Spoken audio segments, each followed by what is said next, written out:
we talked about this core theme that there's a bit of a false promise to SaaS for SMBs. And we're not saying that all SaaS solutions are bad. Of course not. Like we use them, I still use them all the time.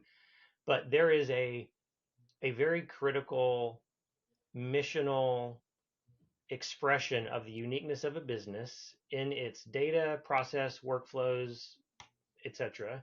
That Mhm. too many SaaS tools fragment. I think a good market comp for this is so large cap businesses, if they have enough cash in the bank, have always had the ability to pull the lever of hiring a McKinsey sized consulting firm and SAP to build Yeah, Oracle to big build that implementation. comprehensive custom ERP. And I'm not sure I've ever heard a story in which that went really well, but the promise of it, you can definitely spend a lot of money, spend a lot of time on it. But the promise of it, of course, is the custom, uniquely defined expression of that business's IP secret sauce. What makes it really differentiated, and SMBs have never had that lever, Mm-mm.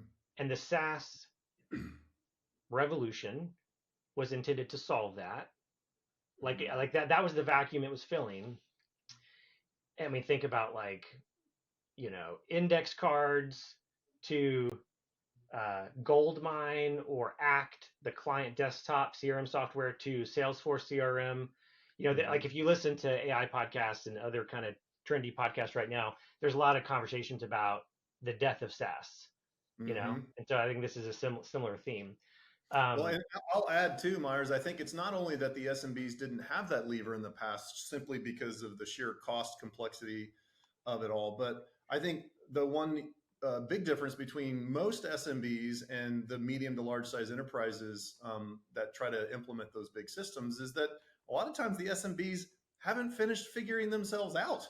mhm, And so when you're a large enterprise, you've certainly figured yourself out and you have very well defined, understood mhm, processes that can be codified into a single system and be more rigid. And so I think there's still some applicability for larger enterprises there, but for SMBs, most of us are still bobbing and weaving and iterating and changing and growing, and we can't afford to have some, arguably rigid, very yeah, entrenched, well-defined ERP system that helps us run our business because we're just changing too many things too fast.